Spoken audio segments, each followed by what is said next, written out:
ನಮಸ್ತೆ ಕರ್ನಾಟಕ. ಅಯ್ಯೋ ದೇವ್ರೆ, ಸೀರೆ ಹೇಗಪ್ಪ ಹಾಕೊಳ್ಳೋದು? ಇವಾಗ ಏನಾದರೂ ನಾನು ಸೀರೆ ಹಾಕ್ಕೊಳ್ಳಿಲ್ಲ ಅಂದರೆ ಡಾಕ್ಟರ್ ಮುಂದೆ ನನ್ನ ಇಮೇಜ್ ಹಾಳಾಗುತ್ತೆ. ದೇವ್ರೆ ನೀನೇ ಕಾಪಾಡಬೇಕಪ್ಪ. ಇವಾಗ ಯೋಚಿಸ್ತಲೇ ಮೊಬೈಲ್ ತೆಗೆದು ಯೂಟ್ಯೂಬಲ್ಲಿ ಚೆಕ್ ಮಾಡತೊಡಗಿದ್ಲು. ಸುಮಾರು 1 ಗಂಟೆ ಕಳೆದರೂ ಕೆಳಬಾರದ ಹೆಂಡತಿಯ ಅರಸಿ ಮತ್ತೆ ರೂಮ್ಗೆ ನಡೆದಿದ್ದ. ಅಕ್ಷಯ್ ಹಾಗೂ ಹೀಗೂ ಯೂಟ್ಯೂಬ್ನಲ್ಲಿ ಕಾಪಿ ಮಾಡಿ ಕಷ್ಟಪಟ್ಟು ನೆರಿಗೆ ಹಿಡಿಯುತ್ತಾ ನಿಂತಿದ್ಲು ಅಮೃತ.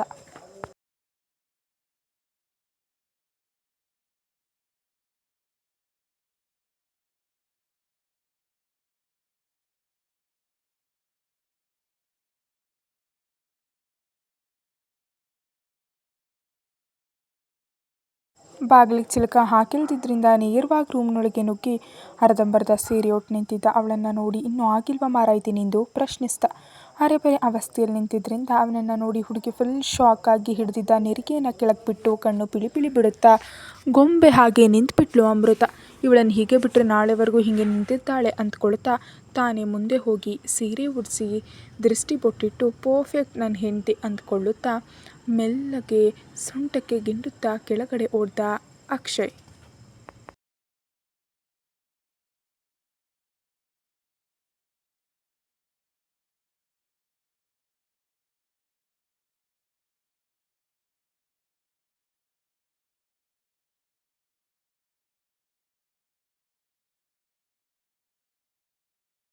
ಅಮ್ಮ ರಾಕ್ಷಸ ತಗೊಬಂದು ಗೊಣಗುತ್ತಲೆ ಕನ್ನಡಿ ನೋಡಿ ಚೆನ್ನಾಗಿ ಸೀರೆ ಉಡಿಸ್ತಾರೆ ಡಾಕ್ಟ್ರು ಮನದೊಳಗೆ ಹೊಗಳಿದ್ಲು.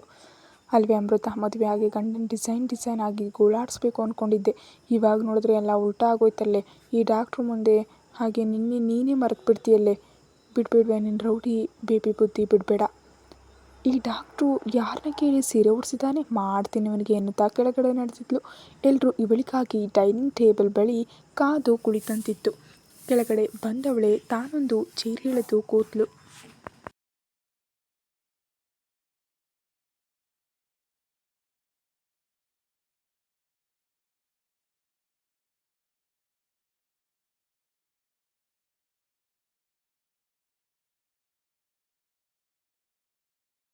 ತುಂಬ ಚಂದವಾಗಿ ಕಾಣ್ತಾ ಇದೆಯಾ ಕಣಮ್ಮ ಸೀರೆಯಲ್ಲಿ, ಮೆಚ್ಚುಗೆಯ ನೋಟವಿಟ್ಟು ಹೇಳಿದರು ರಾಯರು.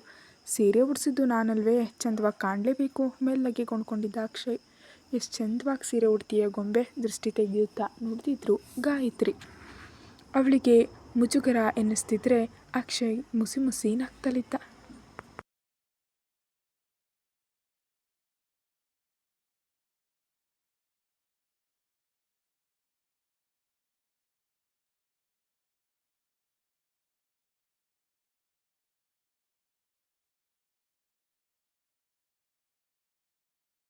ಅವನ ನಗು ಕಂಡು ಕೋಪ ಉಕ್ಕಿ ಜೋರಾಗಿ ಕಾಲು ತುಳಿದು ಬಿಟ್ಲು. ಔಚ್ ಎನ್ನುತ್ತಾ ಅಕ್ಷಯ್ ಸ್ವಲ್ಪ ಜೋರಾಗಿ ಕೂಗಲು ಏನಾಯಿತು ಎಂದು ಅವನ ಅಪ್ಪ ಅಮ್ಮ ಇಬ್ಬರು ಒಟ್ಟಿಗೆ ಕೇಳಿದ್ರು. ಏನಿಲ್ಲ, ಜಿರಳೆ ಮೈಮೇಲೆ ಬಂತು ಎನ್ನುತ್ತಾ ಸುಳ್ಳಾಡ್ದ. ಒಳಗೊಳಗೆ ನಗ್ತಾ ತನಗೇನು ಸಂಬಂಧವಿಲ್ಲ ಎಂಬಂತೆ ತಿನ್ನುತ್ತಲಿದ್ಲು ಅಮೃತ. ಇವನಿಗೇನಾದರೂ ಸ್ಪೆಷಲ್ ಟ್ರೀಟ್ಮೆಂಟ್ ಕೊಡಬೇಕಲ್ಲ ಎಂದು ಮನದೊಳಗೆ ಯೋಚಿಸ್ತಿದ್ಲು ಅಮೃತ.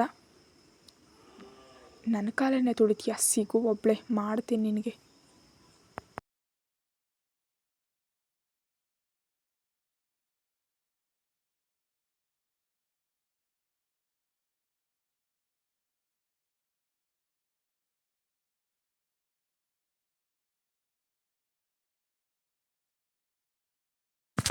ಅಕ್ಷಯ್ ಮನದೊಳಗೆ ಅಂದ್ಕೊಂಡ. ಇವರಿಬ್ಬರ ಕಿತ್ತಾಟ ಓದುಗರಿಗೆ ಇಲ್ಲಿ ಬೇಸರ ತರುತ್ತೆ ಎಂದು ನಾನು ಯೋಚಿಸ್ತಲೇ ಇದ್ದೆ. ತಿಂಡಿ ಮುಗಿಸಿ ದೇವಸ್ಥಾನಕ್ಕೆಂದು ಹೊರಟಿದ್ರು ನವದಂಪತಿಗಳು. ಕಾರ್ನಲ್ಲಿ ಕೂತವಳ ಮುಖ ಇನ್ನೂ ಉಬ್ಬಿದಂತೆ ಇತ್ತು. ಅವಳನ್ನು ಗೋಳಾಡಿಸೋ ಸಲುವಾಗಿ ಉಬ್ಬಿದ ಕೆನ್ನೆಗೊಂದು ಮುತ್ತು ಕೊಟ್ಟಿದ್ದ. ಆ ಎಂದು ಜೋರಾಗಿ ಕಿರಿಚಲು ಶುರು ಮಾಡಿದ್ಲು ಅಮೃತ. ಅಯ್ಯೋ ದೇವ್ರೇ, ಯಾಕೆ ಮೈಕು ಕಿರಿಸ್ತಿದ್ಯಾ?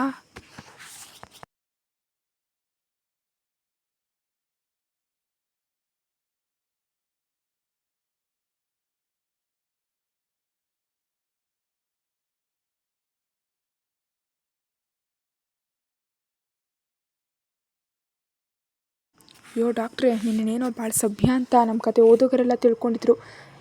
ನಾನು ಹಾಗೆ ನಿನ್ನ ನಂಬಿ ಮೋಸ ಹೋಗ್ಬಿಟ್ನಲ್ಲಿಯಾ? ಮತ್ತು ಅಳುವ ನಾಟಕ ಸ್ವಲ್ಪ ಜೋರಾಗಿ ಮಾಡಿದ್ಲು. ಹೌದು, ನಾನು ಸಭ್ಯನೇ. ಯಾರಿವಾಗ ಇಲ್ಲ ಅಂದೋರು?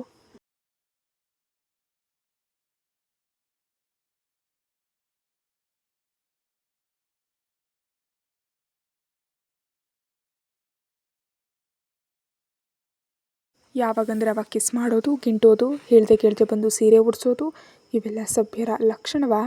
ಮುಖವಿನ್ನೂ ಊದೆ ಇತ್ತು. ಅಯ್ಯೋ ಭಗವಂತ, ನಾನು ಕಿಸ್ ಮಾಡಿದ್ದು, ಸೀರೆ ಉಡಿಸಿದ್ದು ನನ್ನ ಹೆಂಡ್ತಿಗೆ ತಾನೇ. ನಾನು ಹೆಂಡ್ತಿ ಕಲಿತೆ ಪಕ್ಕದ ಮನೆಯವ್ರ ಹೆಂಡ್ತಿಗೆ ಕಿಸ್ ಮಾಡಿ ಸೀರೆ ಉಡ್ಸೋಕ್ಕಾಗತ್ತಾ? ಯೋ ಡಾಕ್ಟ್ರೇ, ನೀನು ನನ್ನ ಮಾತನ್ನೇ ಕಾಪಿ ಮಾಡಬೇಡ, ಬೇರೆ ಡೈಲಾಗ್ ಹೊಡಿ. ಓದುಗರಿಗೆ ಬೇಜಾರಾಗಲ್ವಾ?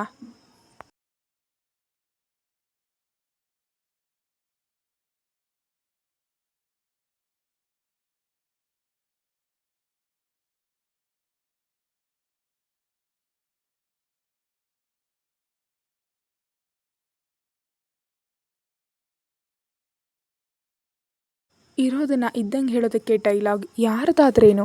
ಏನ್ರಿ ಡಾಕ್ಟ್ರೇ ಇರೋದು? ಛೀ, ಈ ನಿಮ್ಮ ಮುಖ.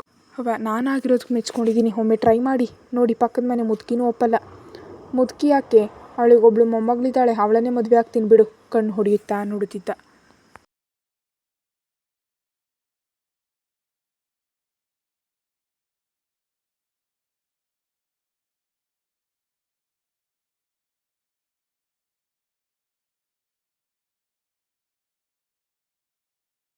ನಿಮಗೆ ಆ ಮುದುಕಿ ಮೊಮ್ಮಗಳು ಬೇಕಾ? ಇನ್ನು ತಪಟಪಟನೆ ಕಾರ್ ಚಲಾಯಿಸ್ತಿದ್ದವನ ಎಡಕೈಗೆ ಒಡೆದ್ಬಿಟ್ಲು. ಅಮ್ಮ ಹೋಯ್ತು, ಮುರಿದೋಗ್ಲಿ ಬಿಡಿ. ಇವಾಗ ನೀನು ಸುಮ್ಮನೆ ಇರಲಿಲ್ಲ ಅಂದರೆ ಮತ್ತೆ ಮುತ್ತು ಕೊಟ್ಟು ಸುಮ್ಮನಾಗಿಸ್ಬೇಕಾಗತ್ತೆ.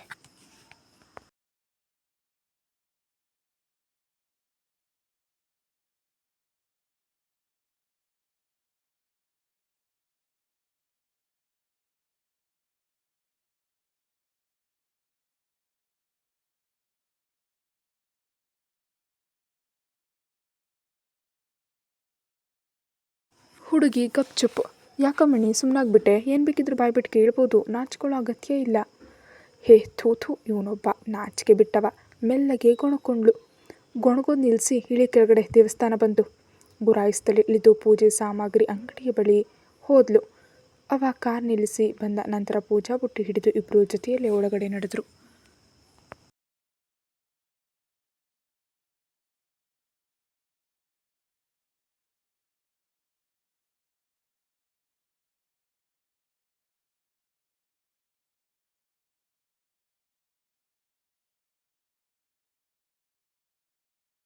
ರೀ ಡಾಕ್ಟ್ರ್, ಅಲ್ಲಿ ಮುಂದೆ ಇದೆಯಲ್ಲ ಆ ಹುಡುಗಿನ ನೋಡಿ, ಸ್ವಲ್ಪ ಕಪ್ಪಷ್ಟೇ, ನಿಮ್ಮ ಚಂದ ಜೋಡಿ ಆಗ್ತಾಳೆ.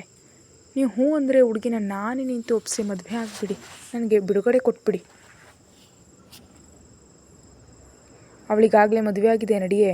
ಸುಮ್ಮನೆ ಕಣ್ಮುಚ್ಚಿ ದೇವರಿಗೆ ಕೈ ಮುಗಿತಾ ನುಡ್ತಿದ್ದ ಅಕ್ಷಯ್.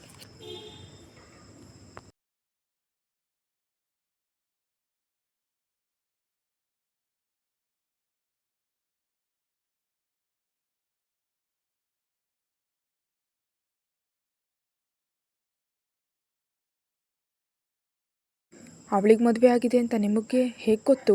ಕಣ್ಣು ಕಿರಿದಾಗಿಸುತ್ತಲೇ ಕೇಳಿದ್ಲು. ಅವ್ರ ಕತ್ತಲ್ಲಿ ಚೈನ್ ಇದೆ, ಕಾಲಲ್ಲಿ ಕಾಲುಂಗ್ರ ಇದೆ ಅಂದಮೇಲೆ ಮದುವೆ ಆಗಿದೆ ಅಂತ ತಾನೇ ಅರ್ಥ. ನೀನು ಯಾಕಯ್ಯ ಆ ಹುಡುಗಿ ಕತ್ತು ಕಾಲು ಎಲ್ಲನೂ ಚೆಕ್ ಮಾಡಿದೆ? ನೀನು ಹೇಗೆ ಆ ಹುಡುಗಿ ನನಗೆ ಜೋಡಿ ಆಗ್ತಾಳೆ ಅಂತ ಹುಡುಕ್ತಾ ಇದೆಯೋ ಹಾಗೆ ನಾನು ನಿನಗೊಂದು ಜೋಡಿ ಹುಡುಕ್ಬೇಕಲ್ವಾ? ಹಾಗೆ ಹುಡುಕ್ತಾ ಇರಬೇಕಾದ್ರೆ ಕಣ್ಣಿಗೆ ಬಿದ್ದರೂ ಅಷ್ಟೇ. ಹುಡುಗಿಯನ್ನು ಚೆನ್ನಾಗಿದ್ದಾಳೆ, ಚೂರೇ ಚೂರು ಬಣ್ಣ ಇದ್ದಿದ್ರೆ ನಿನಗೆ ಡೈವರ್ಸ್ ಕೊಟ್ಟು ಅವಳನ್ನು ಮದುವೆ ಆಗೋಣ ಅಂತ. ಕತ್ತು ಕಾಲು ನೋಡಿದೆ, ತಾಳಿ ಕಾಲುಂಗ್ರ ಕಾಣಿಸ್ತು.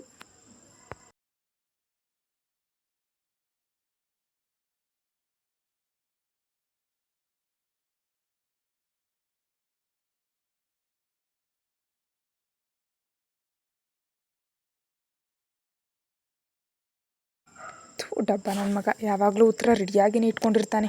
ಗೊಣಗುತ್ತಲೇ ಇದ್ಲು. ಗೊಣಗೋದ ನಿಲ್ಲಿಸಿ ಆ ದೇವ್ರ ಹತ್ರ 1 ಡಜನ್ ಮಕ್ಕಳು ಕೊಡು ಅಂತ ಬೇಡ್ಕೊ. ವಾಟ್, 1 ಡಜನ್ ಬೇಕಾ? ನನ್ನನ್ನೇನು ಮಕ್ಕಳು ಹೇರೋ ಮಿಷಿನ್ ಅನ್ಕೊಂಡ?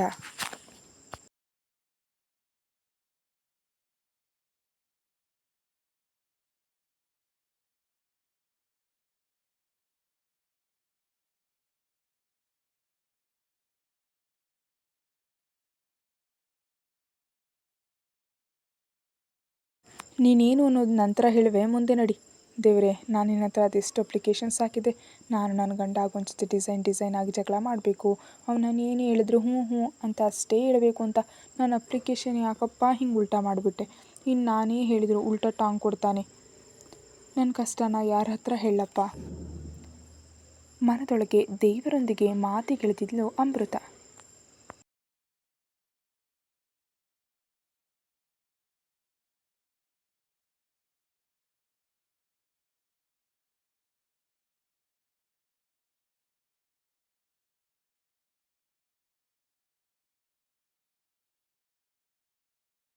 ಹಲೋ ಮಿಸ್ಸಸ್ ಅಮೃತ, ಅಕ್ಷಯ್ ನಿಮ್ಮ ಅಪ್ಲಿಕೇಶನ್ಸ್ ಮುಗ್ದಿದ್ರೆ ಹೊರಡುವ ಟೈಮ್ ಆಗ್ತಾ ಬಂತು.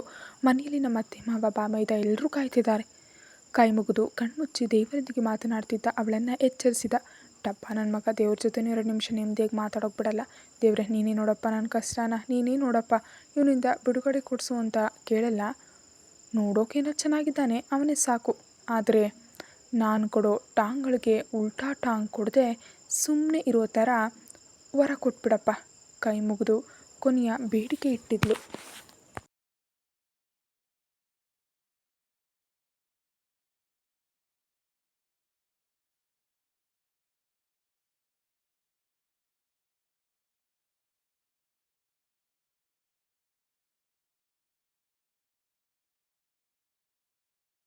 ಲೇ ಸರು, ಬಿರಿಯಾನಿ ಮಾಡೋದು ಬಿಟ್ಟು ಇದೇನಿದು ಒಬ್ಬಟ್ಟು ಪಲ್ಯ ಪಾಯಸ ಅಂತ ಮಾಡ್ಕೊಂಡು ಕೂತಿದ್ಯಾ?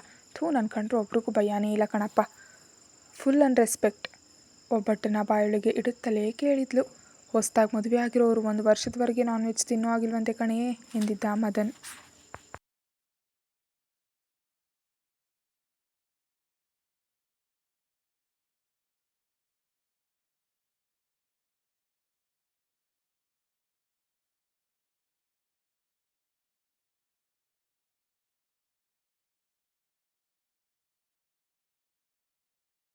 ಹೌದಾ, ಕಣ್ಣಗಲಿಸ್ತಾ ಕೇಳಿದ್ಲು. ಹೌದು, ಹಂಗಿದ್ರೆ ಡಾಕ್ಟ್ರಿಗೆ ಡೈವರ್ಸ್ ಕೊಟ್ಬಿಡ್ತೀನಿ, ನನಗೆ ಮದುವೆನೇ ಬೇಡ, ಬಿರಿಯಾನಿನೇ ಸಾಕು. ರಾಮ ಏನೇ ಇದು ಅಮ್ಮೋ, ಗಂಡನೇ ಬೇಡ ಅಂತೀಯಲ್ಲ. ಸರ್ಸುರವರು ಊಟಕ್ಕೆ ಬಡಿಸುತ್ತಲೇ ಕೇಳಿದರು. ನೀನಿನ್ ಸಾಚನ ಸರು, ಗಂಡ ಮಕ್ಕಳು ಎಲ್ಲ ಮುಂದೇನೇ ಇರಬೇಕಾದ್ರೆ ಎಲ್ಲೋ ರಾಮನ್ನ ನೆನೆಸ್ಕೊಳಲ್ವಾ? ತಲೆಹಟೆ, ಸುಮ್ಮನೆ ತಿನ್ನೆ. ಅಕ್ಷಯ್, ಅದು ಹೇಗಪ್ಪ ಸಹಿಸ್ಕೋತಿದೆಯೇ ಇವಳನ್ನು?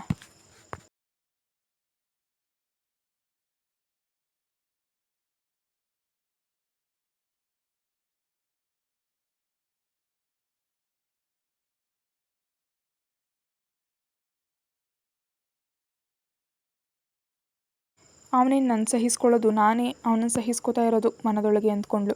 ಅಕ್ಷಯ್ ಮುಗುಳ್ನಕ್ಕು ಸುಮ್ಮನಾದ್ನಷ್ಟೇ.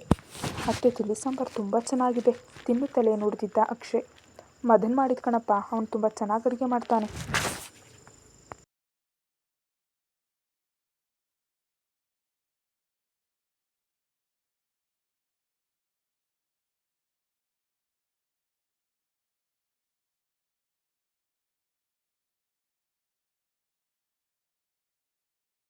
ಬಾಮೈದ ಸೂಪರ್ ಕಣಣ್ಣ ನೀನು, ನಿನ್ನ ತಂಗಿನಿ ಇಷ್ಟು ಚೆನ್ನಾಗಿ ಅಡುಗೆ ಮಾಡ್ತಾಳಾ? ಕಿವಿ ಎತ್ತ ಬಾ ಕೇಳ್ದ ಅಕ್ಷಯ್. ಮಾಡಿದನ್ನು ತುಂಬ ಚಂದವಾಗಿ ತಿಂತಾಳಷ್ಟೇ ಎನ್ನುತ್ತಾ ನಕ್ಬಿಟ್ಟ ಮದನ್. ಪಾಪ ನೋಡಿ ಪಾಪ, ನಾನು ತಿನ್ನೋದಕ್ಕೂ ಕಣ್ಣು ಹಾಕ್ತಾನೆ ಮಗ, ಚಾಡಿ ಹೇಳಿದ್ಲು.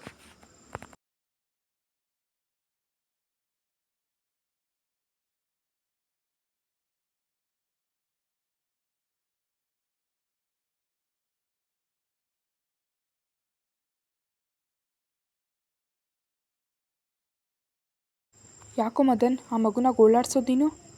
ಪಾಪ ಅವಳಿಗೆ ಮದುವೆ ಆಗಿದೆ, ಈಗಲಾದರೂ ಅಡುಗೆ ಕಲಿಯೋಕೆ ಹೇಳಿ. ಅವಳೇನು ಚಿಕ್ಕ ಮಗು ಅಲ್ಲ, ಮೂರ್ಖತ್ತೆ ವಯಸ್ಸಾಗಿದೆ. ಕಲಿತಾಳು ಬಿಡು, ಇನ್ನೂ ವಯಸ್ಸಿದೆ. ಇನ್ನೂ ವಯಸ್ಸಿದೆಯಂತೆ, ಕರ್ಮ. ಏನೋ ಒಳ್ಳೆ ಗಂಡ ಅತ್ತೆ ಮಾವ ಸಿಕ್ಕಿರೋದಕ್ಕೆ ಸರಿ ಹೋಯ್ತು.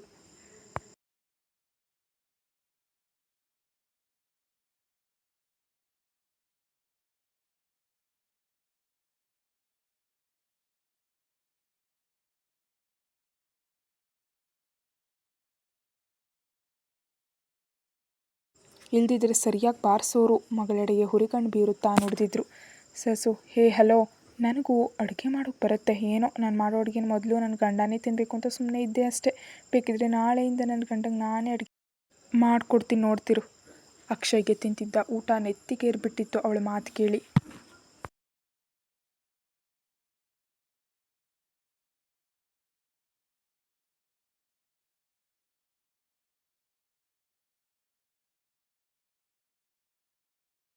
ತಾನೇ ಎದ್ದು ಮುಂದೆ ಹೋಗಿ ನೆತ್ತಿ ತಟ್ಟಿ ನೀರು ಕುಡಿಸಿದ್ಲು ಅಮೃತ. ದೇವ್ರೆ, ಬಲಿಕ ಬಕ್ರ ಮಾಡೋದಕ್ಕೆ ನಾನೇ ಸಿಕ್ಕಿದ್ನ ಇವಳಿಗೆ.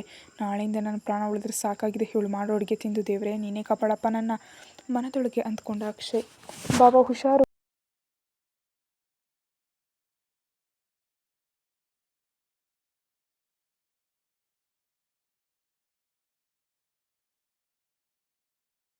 ಅವಳು ಮಾಡಿದ ಅಡುಗೆನ ಮೊದಲು ಒಂದು ತುತ್ತು ಅವಳಿಗೆ ತಿನ್ನಿಸಿ, ಅವಳು ಬದುಕುಳಿದ್ರೆ ನಂತರ ನೀವೆಲ್ಲ ತಿನ್ನಿ. ಸುಮ್ಮನಿರು ಬಾಮ, ನೀನೀಗಲೇ ಎದುರಿಸ್ಬೇಡ. ಪೆಚ್ಚು ಮುಖ ಮಾಡಿ ಮೆಲ್ಲಗೆ ಉಸಿರಿದ ಅಕ್ಷಯ್. ಎಲ್ಲರ ಮಾತು ಹರಟೆಯೊಂದಿಗೆ ಊಟವು ಮುಗ್ದಿತ್ತು. ಅಕ್ಷಯ್, ನಿನ್ನ ಹತ್ರ ಒಂದು ಮಾತು ಹೇಳ್ತೀನಿ, ಬೇಸರ ಮಾಡ್ಕೋಬೇಡ ಕಣಪ್ಪ.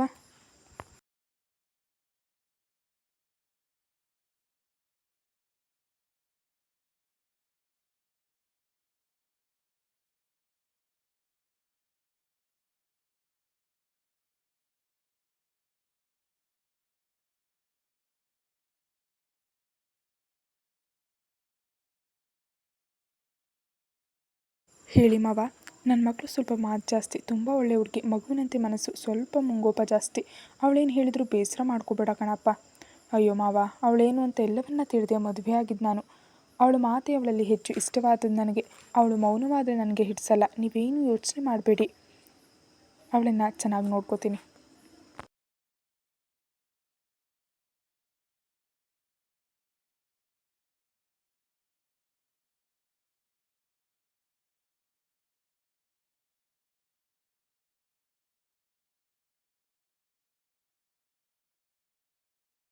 ಬಾವಾ, ನಾವೆಲ್ಲರೂ ಅವಳನ್ನು ತುಂಬ ಮಿಸ್ ಮಾಡ್ಕೋತಿದ್ದೀವಿ. ಒಂದೆರಡು ದಿನ ಇಲ್ಲೇ ಇದ್ದು ಹೋಗಿ ಮಗುವಿನಂತೆ ನನ್ನ ಹಿಂದೆ ಹಿಂದೆ ಸುತ್ತಾ ಇರ್ತಿದ್ಲು. ಪ್ರತಿ ವಿಷಯಕ್ಕೂ ಮುದ್ದಾಗಿ ಜಗಳ ಮಾಡ್ತಿದ್ಲು. ನಾನೆಷ್ಟೇ ಕಿತ್ತಾಡಿದ್ರು ನನ್ನ ಪ್ರಾಣ ಅವಳೇ. ಅವಳಿಲ್ಲದೆ ಯಾಕೋ ಖಾಲಿ ಅನ್ನಿಸ್ತಿದೆ. ಒಂದು ದಿನವೂ ಅವಳನ್ನು ಬಿಟ್ಟು ಇದ್ದವರಲ್ಲ ನಾವು. ಬೇಸರವಿತ್ತು ಮದನ್ ಧ್ವನಿಯಲ್ಲಿ. ಇಲ್ಲ ಮದನ್, ಇನ್ನೊಮ್ಮೆ ಬರ್ತೀನಿ. ನಾಳೆಯಿಂದ ಹಾಸ್ಪಿಟಲ್ಗೆ ಹೋಗಬೇಕು, ತುಂಬ ಕೆಲಸ ಇದೆ. ನೀವೇ ಎಲ್ಲರೂ ಫ್ರೀ ಇದ್ದಾಗಲೆಲ್ಲ ಬರ್ತಾಯಿರಿ. ಮದನ್ ಬೆನ್ನು ತಟ್ಟುತ್ತಾ ನೋಡ್ತಿದ್ದ ಅಕ್ಷಯ್.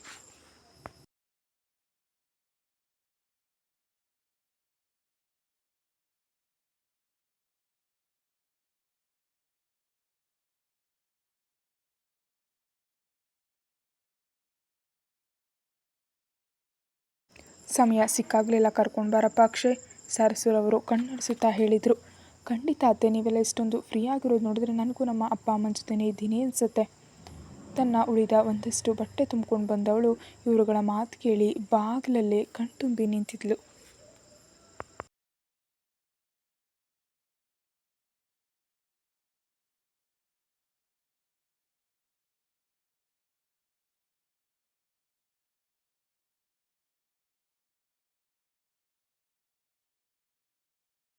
ಸ್ವಲ್ಪ ಸಮಯದ ಬಳಿಕ ಕಣ್ಣೊರೆಸ್ಕೊಳ್ತಾ ಒಳಗೆ ಬಂದವಳು ತನ್ನಪ್ಪನ ಹೆಗಲಿಗೆ ಒರಗಿದ್ಲು. ನನ್ನ ಹೆಗಲಿಗೆ ಯಾವತ್ತು ಹೀಗೋರೋ ಕಾಲ ಬರುತ್ತಪ್ಪ ದೇವರೇ, ಮನದೊಳಗೆ ಅಂದ್ಕೊಂಡ ಅಕ್ಷಯ್. ಯಾಕೆ ಮಗಳೇ, ಬೇಸರವಾ? ತಲೆ ಸವರುತ್ತಾ ಕೇಳಿದ್ರು ಸದಾನಂದ್. ಹ್ಞೂ ಪಪ್ಪ, ನನಗೆ ಈ ಡಾಕ್ಟರ್ ಬೇಡ ಪಪ್ಪ.